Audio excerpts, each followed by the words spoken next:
everyone. Before I get started on why we're here, as I look out into the crowd, I just wish that the families of gun violence in this city got this much attention, because that's who really deserves the amount of attention that we're giving to this particular incident. So this morning, I come to you not only as the superintendent of the Chicago Police Department, but also as a black man who spent his entire life living in the city of Chicago. I know the racial divide that exists here. I know how hard it's been for our city and our nation to come together. And I also know the disparities, and I know the history. This announcement today recognizes that Empire actor Jussie Smollett took advantage of the pain and anger of racism to promote his career. I'm left hanging my head and asking why. Why would anyone, especially an African-American man, use the symbolism of a noose to make false accusations? How could someone look at the hatred and suffering associated with that symbol and see an opportunity to manipulate that symbol to further his own public profile? How can an individual who's been embraced by the city of Chicago turn around and slap everyone in this city in the face by making these false claims? Bogus police reports cause real harm.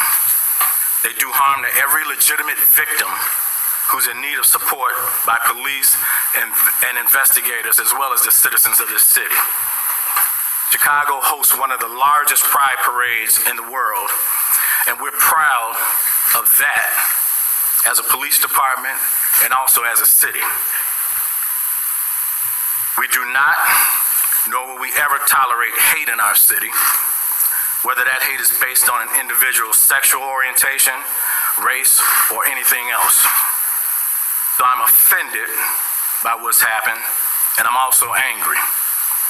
I love the city of Chicago and the Chicago Police Department, warts and all. But this publicity stunt was a scar that Chicago didn't earn and certainly didn't deserve. To make things worse, the accusations within this phony attack received national attention for weeks. Celebrities, news commentators, and even presidential candidates weighed in on something that was choreographed by an actor. First, Smollett attempted to gain attention by sending a false letter that relied on racial, homophobic, and political language. When that didn't work, Smollett paid $3,500 to stage this attack and drag Chicago's reputation through the mud in the process. And why? This stunt was orchestrated by Smollett because he was dissatisfied with his salary. So he concocted a story about being attacked.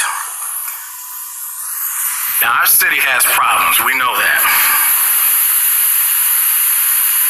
We have problems that have affected people from all walks of life, and we know that. But to put the national spotlight on Chicago for something that is both egregious and untrue is simply shameful.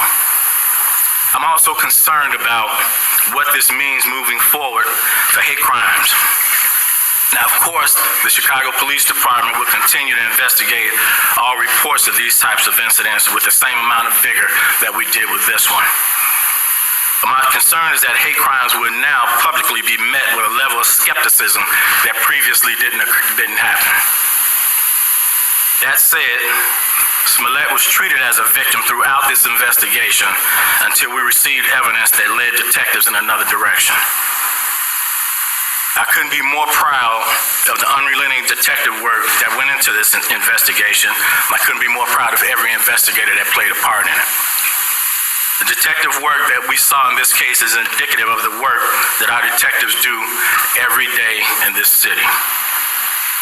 This case in particular involved hours of video evidence, which when combined with old-fashioned police work, uncovered the truth. These detectives deserve all the credit in the world for carefully analyzing the leads and the evidence for weeks before coming to their conclusion.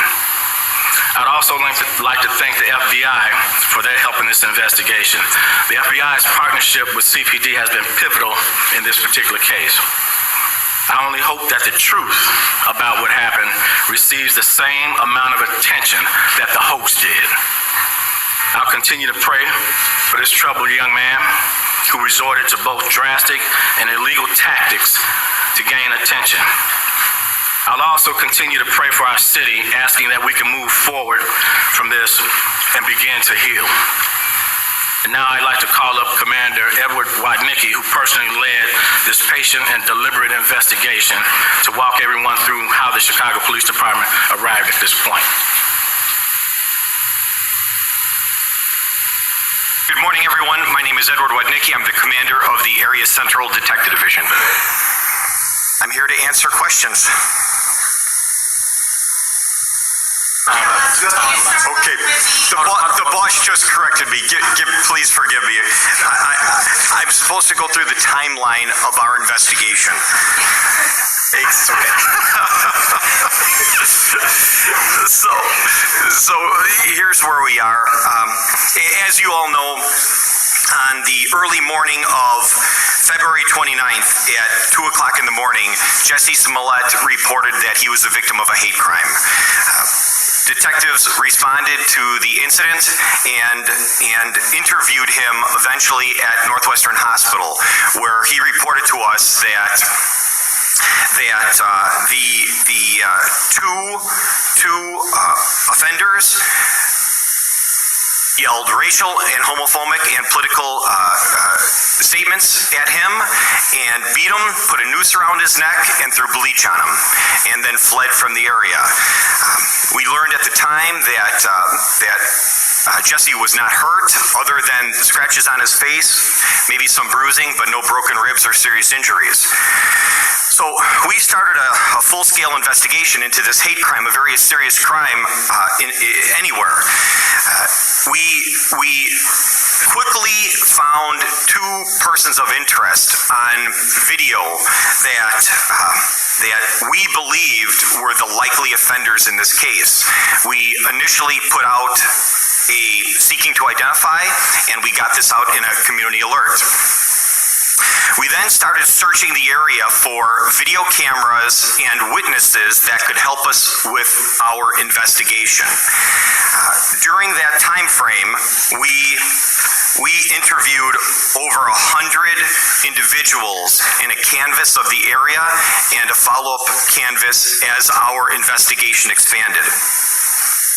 We located approximately 35 of our Chicago Police pod cameras in the area and in the areas that we determined these two persons of interest fled. We additionally found over 20 private sector cameras, and I got to say that was super useful in this investigation. The city came together to investigate and help the police with this crime.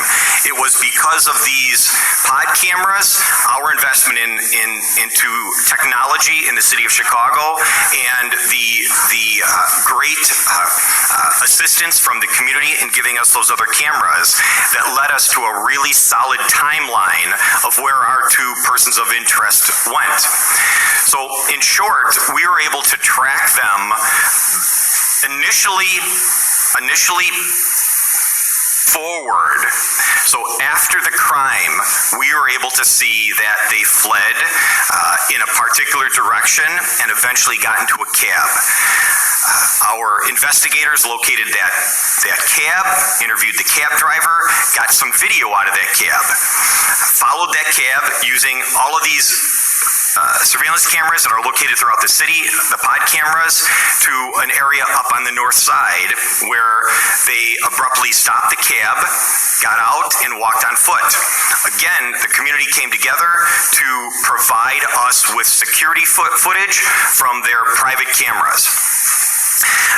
So at that point, We then started tracking these two persons of interest backwards to where they came from. So we followed them walking around and eventually back to where they had gotten out of a cab. So that was another individual that we had to interview and another individual where we sought video. We continued to track that cab back to the point where the cab was tracked down by our two persons of interest in a rideshare car. We then followed up on the rideshare, and that was the lead that we needed in order to identify the two persons of interest. At that point, we had a real good timeline of where these two people went. We were able to put a name to both of these individuals, and it was at that time that we started looking at where they went right after this event. We tracked them to going to O'Hare Airport and jumping on a flight to Nigeria. Our investigation led us to determine that they had purchased a round-trip ticket with them returning to Chicago on the 13th, so approximately 2 weeks after the incident. So that gave us a couple of weeks to try to continue to follow up on any investigative lead, any investigative lead that would help us try to determine what happened in this incident. So while we were waiting for them to return, we executed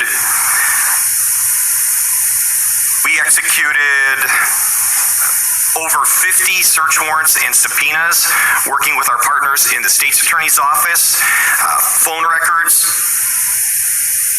social media records, and records on individuals to help us illuminate the likely facts that occurred in this event.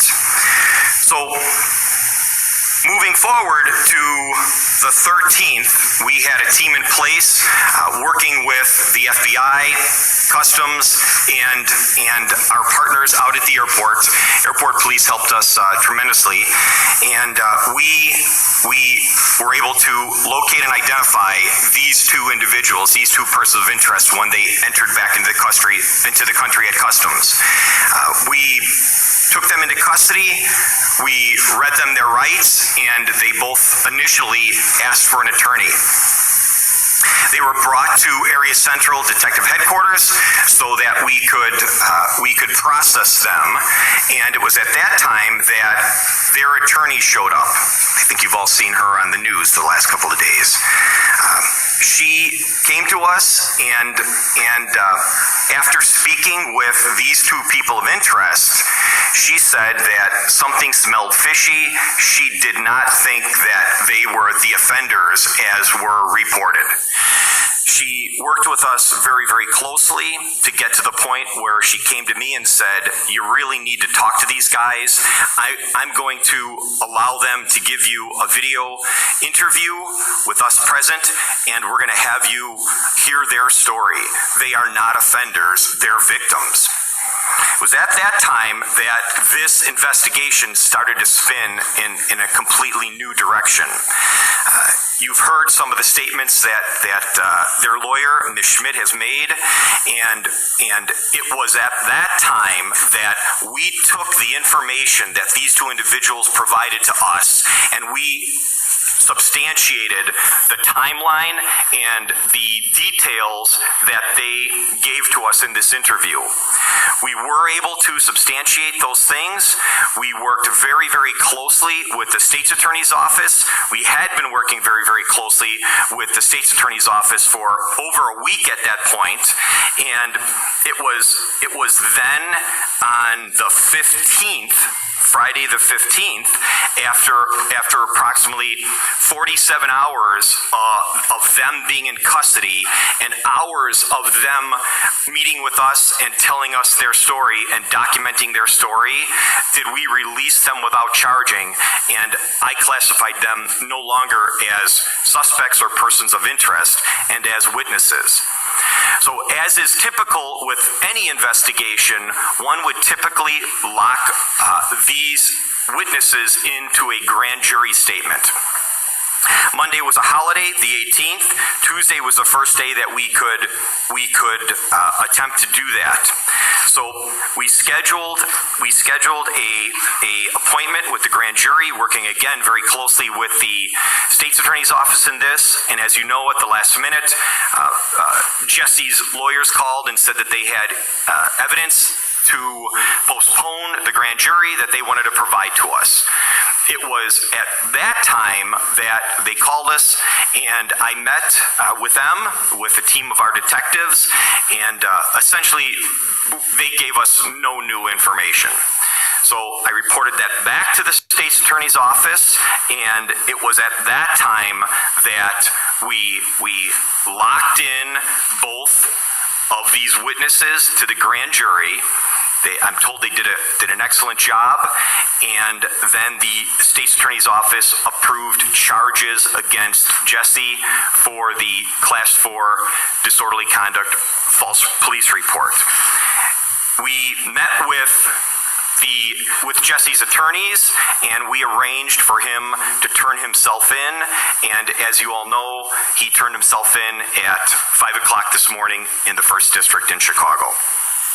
Today at 1:30, Jussie will be going in front of a bond court judge, and the bond court hearing will be conducted at 26th in California.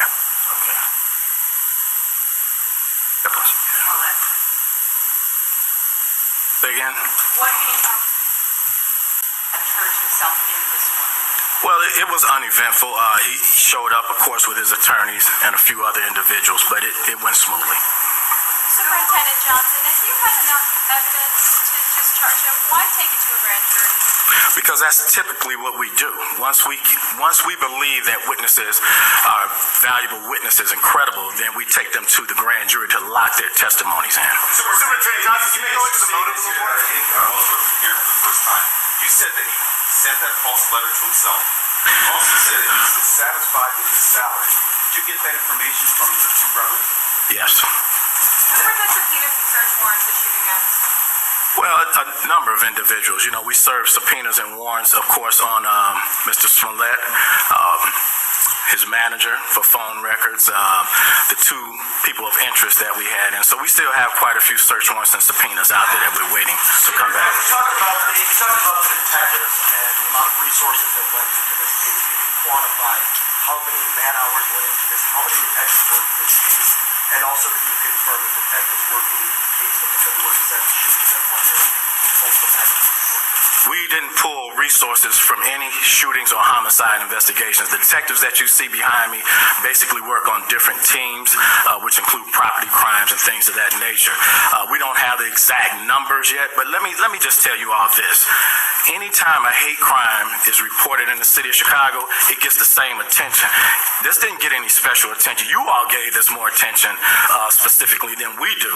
We give every hate crime in this city the same amount of vigor because there's no place for hatred in this city. And as I said in the very beginning, you know, I've lived in the city of Chicago my entire life. We just don't have any room for hatred in this city. And for somebody to use it for personal gain, it's shameful, because what that does is take away the resources that we could be putting into other crimes. You think the brothers could be implicated in the letter? Say again? Would the brothers be implicated for sending the letter in any sense? If the feds decide to look into that, did you have anything to say to the feds about the cooperation and whether or not you want to charge? That's the FBI's investigation, so CPD doesn't comment on the FBI's investigation. Gloria Schmidt told the media after the grand jury was finished that the current narrative that's out there about how much Jussie allegedly paid the brothers was incorrect. Can the police speak to what evidence they may have that, you know, Jussie orchestrated this attack, asked the brothers to carry out this attack, and was there any evidence of money payments to the brothers? Yeah, we have evidence that we have the check that he used to pay them. So the $3,500 was for the two of them in total, and then $500 upon return. Was there like an quote, an attack on the street or did it take place somewhere else? How did that work? No, it took place right there. So of course it was staged.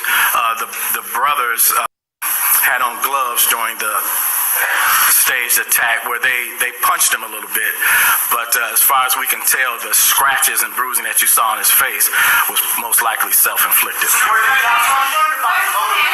you react when you learned about the motive of this? How did that get you and all the detectives? You finally figured out what the motive is. So let me reiterate again. You know, you all heard me say consistently that we were treating Mr. Smollett like a victim, and we did. We might have had some peculiarities with the case, as we do with most cases. So it wasn't until the 47th hour of their 48-hour hold time that we could legally hold them in custody that it took a change. So we gave him the benefit of the doubt up until that 47th hour. But when we discovered the actual motive, quite frankly, it pissed everybody off, you know, because we have to invest valuable resources. A lot of what I want you all to really understand is when you all put things out there into the universe that's not actual facts, then it causes us to have to chase all that stuff down. Those are resources and time spent that we'll never get back, that we could utilize for another investigation. And let me be clear about something. The shootings and homicides in this city were not impacted at all by this particular investigation. And again, we give the same amount of resources to every hate crime that's reported in this city. Was the attack purposely done out of camera? Did they know where the cameras were? I think that they knew where that one camera was, but unfortunately it didn't capture the event. So I believe that Mr. Smollett wanted it on camera, but unfortunately that particular camera wasn't pointing in that direction. Search warrants were granted Mr. Smollett's manager. Is the Chicago Police Department looking at Mr. Smollett's manager? No, not at this time. Mr. Smollett said that he was on the phone with his manager at Yes. the time. Was the manager, Frank Moore, involved with this? Did he know it was a ruse? He was on the phone, but whether or not he knew it was a ruse, we can't speak to right Was now. he interviewing him? At some point, we'll talk to him. At one point when this case started getting pretty thick, people started pointing to things like the police department. How did you take that when you saw people started talking negatively about the issues that were going on in the city? It was upsetting, you know, and I want you all to realize this. So we've been working on this investigation for about 3 weeks. We've solved several shootings and homicides in that period of time. So we don't take away resources from violent crimes of that nature just because this person is a celebrity. Again, you all gave this a lot more attention than it probably deserves. So when you get the opportunity, the shooting victims and families in this city that are victims of those crimes, give them the same amount of attention. This shouldn't have garnered the attention that it did, but it did because of his celebrity status. From the outside looking in, Practice the hate crime before it actually happened. So if that was the case, why are they not being charged, or in that situation, should they be charged? How are you guys figuring that out? So Mr. Smollett is the one that orchestrated this crime. They became cooperating witnesses in the 47th hour of their 48-hour hold time. So now they are witnesses to what he did. So he has to be accountable for what he did. He orchestrated this. does being accountable mean you should have to pay all the money back that was invested in this massive investigation? Well, I think that's a subject for another day, but of course, it's because of what he did that we had to invest all these resources. Superintendent, Kim Fox statements while in custody. Is he still maintaining his innocence? He hasn't made any statements at this time. Do you have text message? No. Do you have text messages between? Kim Fox's decision to recuse herself affect Steve in solving this case or bringing charges? No. Kim Fox and I, you know, look, I'm the police superintendent. She's Cook County State's attorney. So we talk almost every day about different cases. So the fact that she recused herself didn't impact the case at all. Did she drag her feet in any way? Say again? Did she drag her feet on this in any way? Listen, we have a great relationship with our federal partners, and we certainly need to have a good relationship with our state's attorney's office, which we did. So again, you all have to remember the erroneous rumors and innuendo that was put out there in the beginning was just that. This investigation didn't turn in the direction of Mr. Smollett being a defendant until the 47th hour that we had those two individuals in custody. So one more hour, we'd have had to let them go. We may not be here today. So the state's attorney didn't drag anything. We needed to put the case together. These things take time. This isn't TV. Okay, this is real life. So it takes time. Do you have text? Superintendent, there were a a lot of leaks in this case. Was that intentional at all? Well, who's to say the leaks came from us? Just because there are leaks out there doesn't necessarily mean it came from CPD. You know, I heard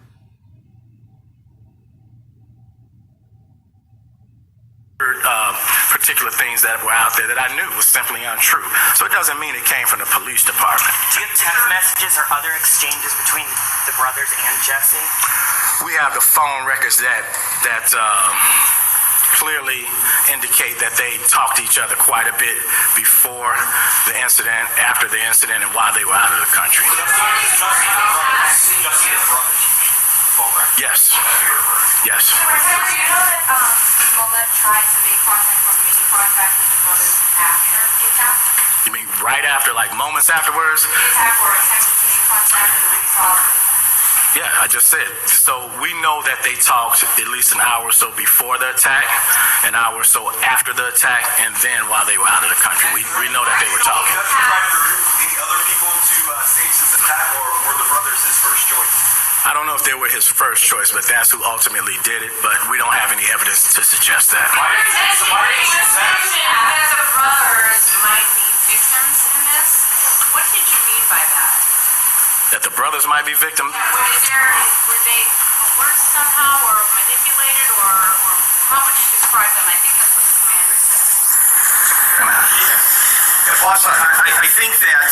I think the fact that this was staged and that Jussie hired these two guys to stage this for his benefit and then spin this into a criminal investigation put them in a really tough spot as well, to the point where now they were arrested for a hate crime. And only because of just the incredible work by the entire team did we get to the point where we're able to get the truth from them. And now we are where we are today. Commander, why did Smollett hire those two brothers? I mean, can you describe what their relationship was, like how close they were? Smollett was close to them? Yeah. So, one of the brothers worked on Empire, so they had a relationship and association. So he probably knew that he needed somebody with some bulk, and he knew them. They had a previous relationship, so that's probably the only reason he chose them. Sir, how did you see Jussie's interview on Good Morning America? Good Morning America. Did you see the interview on ABC? I didn't see I didn't see the entire thing. I saw a couple of parts of it, and to be quite honest, it's shameful, you know, because it painted this city that we all love and work hard in a negative connotation, you know, to insinuate and to stage a hate crime of that nature when he knew as a celebrity it would get a lot of attention. It's just despicable, you know. It makes you wonder what's going through someone's mind to do something like that. So yeah, I saw a couple of parts of it, and I was angered by it, to be quite honest. There were two cats. They took a ride share to the crime or on the way to the crime. Then they took a regular yellow cat afterwards. Yeah. If it wasn't for the ride share, which you have a profile for it, it has their identity, would you guys be able to figure out who these guys were? Well, you know what? That certainly helped, and you know, their account information on that really pinpointed who they were. But who's to say whether or not we would have or not? You know, these. Let me tell you this: these individuals you see standing behind me, the detectives in Chicago, in my opinion, are probably some of the best detectives in this country. So I have no doubt that they would have gotten to the bottom of this. You know, is that okay? Yeah, that's the last call before closing.